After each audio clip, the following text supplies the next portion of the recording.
다음은 여러분들이 그 기능성 화장품에 관해서 설명을 드리겠습니다. 우리가 기능성 화장품은 그 미백이나 주름, 자외선 제품을 가지고 우리가 기능성 화장품이라 그러거든요. 그래서 기능성 화장품의 정의에 관해서 하고 기능성 화장품의 전반적인 관해서 여러분들하고 같이 공부하도록 하겠습니다. 그러면 기능성 화장품에 관해서 설명을 드리도록 하겠습니다. 우리가 기능성 화장품의 정의를 보면은 화장품법 제2조 2항에 나와 있습니다. 여러분들이 그 기능성 화장품법이라 하는 것은 없습니다. 화장품법 안에 기능성 화장품 조항이 이렇게 들어있지, 간혹 제가 이렇게 저도 화장품을 한 지가 약 20년이 훨씬 넘는데, 간혹 이 사람들이 보면은 이 기능성 화장품법이라 하는 사람들이 있습니다. 절대 기능성 화장품법은 아니고, 화장품법 제2조 2항에는 기능성 화장품이 조항이 들어있는 것입니다. 그래서 거기에서 보면은 피부 미백에 도움을 주는 제품, 주름 개선에 도움을 주는 제품, 피부를 곱게 태워주거나 자외선으로부터 피부를 보호하는 데 도움을 주는 제품. 실질적으로 보면은 이게 도움을 주는 제품, 도움을 이때가 있는데, 이것이 되게 애매모호하게 이게 표현이 되어 있어요.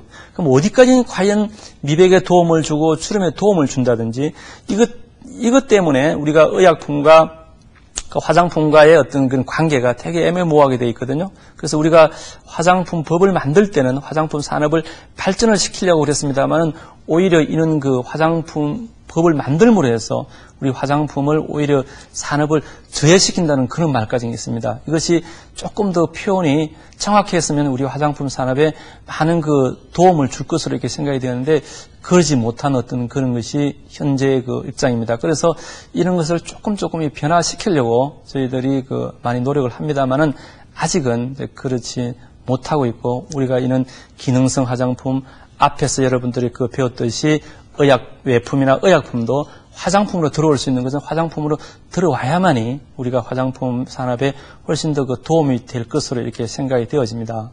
그러면 우리가 그 기능성 화장품과 일반 화장품과의 그 차이점을 이렇게 설명을 드리겠는데, 간혹 보면은 그 요즘 그 화장품 광고를 보면은 기능성 화장품이 아닌데에도 불구하고 기능성 화장품이냐 그 광고를 하고 있는 경우가 들어 있습니다. 그러면은 일반 화장품과 기능성 화장품의 그 차이에 관해서 제가 설명을 드리도록 하겠습니다. 우리가 기능성 화장품과 일반 화장품 차이를 보면은 먼저 표시 및 기재. 기능성 화장품은 그 기능성 화장품으로 표시를 해야 된다는 겁니다. 여러분들이 화장품의 용기나 그 패키지에 보면은 기능성 화장품은 기능성 화장품으로 꼭 표기를 하게끔 되어 있습니다. 그리고 미백이나 주름, 자외선 차단 제품에 대해서 설명서에 기재를 하게 되어 있고, 그 다음에 자외선 차단 화장품에는 SPF를 꼭 표기하게끔 되어 있습니다. 그런데 일반 화장품에는 기능성 화장품에 대해서 표시나 기재가 전혀 불가합니다. 절대 표기를 하면 안 됩니다. 만약에 표기를 했을 시에는 불법 과대 광고로 걸리게 되어 있습니다. 그 다음 광고 같은 경우에는 기능성 화장품은 미백이나 주름, 자외선 차단의 효능 효과에 대한 광고를 할 수 있습니다만은, 기능성 화장품이 아닌 일반 화장품은 이런 것을 절대로 하면 안 되게 되어 있습니다. 불가하게 되어 있습니다. 절대 여러분들이 기능성 화장품은 꼭 이렇게 표시가 됩니다만은, 일반 화장품을 가지고 이런 뭐 주름 개선 효과를 준다든지 자외선 차단 효과가 있다든지 이런 말을 쓰면 절대 안 되는 겁니다. 다음은 보면 주성분.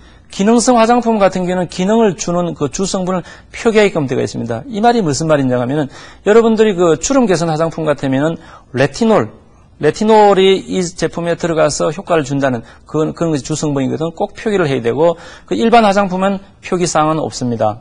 그 다음에 유효 성분에 대해서 보충을 하는, 이거 같은 경우에는 기능성 화장품은 사용 기간 중 90% 이상의 함량을 유지해야 된다. 최소한 30개월 동안. 예를 들면은 알부틴 2%가 고시대가 있거든요. 알부틴 2%가 30개월 동안에 1.8% 이상이 그 제품 안에 들어 있어야 된다는 겁니다. 그래야만 기능성 화장품으로 허가가 나는 거거든요. 그런데 일반 화장품은 그런 의무사항은 없습니다. 그 다음에 미백이나 주름, 자외선 차단 제품에 대한 어떤 효능 효과를 갖다가 기능성 화장품은 인정하는 반면에 일반 화장품은 그럴 필요는 없습니다. 그 다음에는 허가. 기능성 화장품 같은 경우에는 식약청으로부터 허가를 받게 되어 있습니다. 일반 화장품은 받을 필요가 없습니다. 우리가 화장품법이 만들어지면서 가장 큰 것 중에 하나가 또 뭐냐면은 식약청으로부터 우리가 화장품을 허가를 받지 않는다는 거예요. 신고제라는 겁니다. 외국의 대부분의 이런 그 화장품 회사들은 보면은 신고제거든요. 그래서 일본과 우리나라는 허가제였다가 일본이 허가제에서 신고제로 바뀌었고 우리나라도 2000년 7월 1일부로 화장품법이 만들어지면서 기능성 화장품을 제외한 나머지는 식약청의 신고제입니다. 그 대신 기능성 화장품은 식약청에 꼭 신고를 허가를 받아야 된다. 허가 서류가 상당히 까다롭습니다. 그것은 허가 절차에 의해서 그걸 받아야 된다는 겁니다. 일반 화장품은 그럴 필요가 없다는 것을 여러분들이 꼭 기억해 두시기를 바랍니다. 다음은 여러분들이 기능성 화장품 중에서 미백 화장품에 관해서 설명을 드리도록 하겠습니다. 우리가 미백 화장품에 보면은 미백 화장품은 기미를 갖다가 없애주는 그런 역할이 크죠.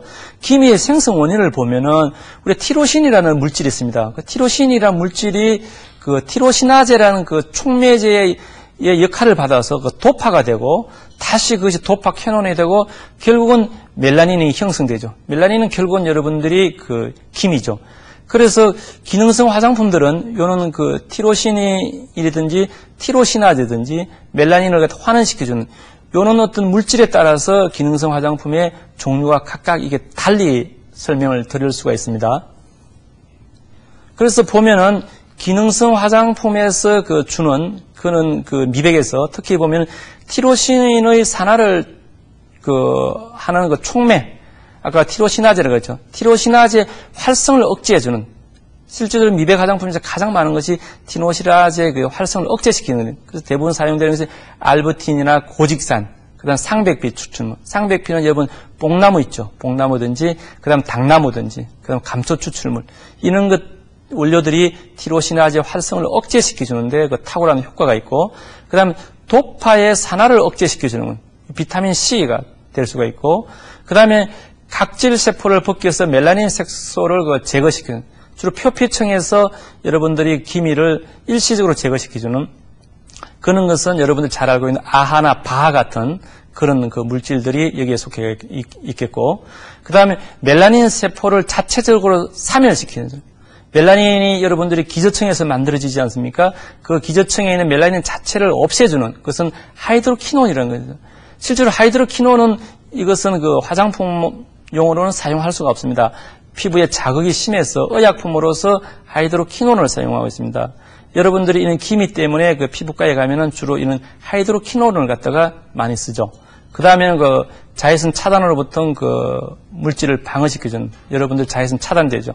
여러분들이 자외선만 이렇게 잘 방어만 해주더라도 피부의 기미나 이런 것을 막아줄 수가 있겠죠. 그래서 여러분들이 이런 자외선이든지 그 다음에 멜라닌 자체를 환원시켜 준다든지 그 다음에는 티로시나제 활성을 억제시켜주는 그런 자기네의 어떤 기미의 상태에 따라서 이런 물질이 들어간 미백 화장품을 선정하는 것이 효과적이라고 이야기를 할 수가 있겠습니다.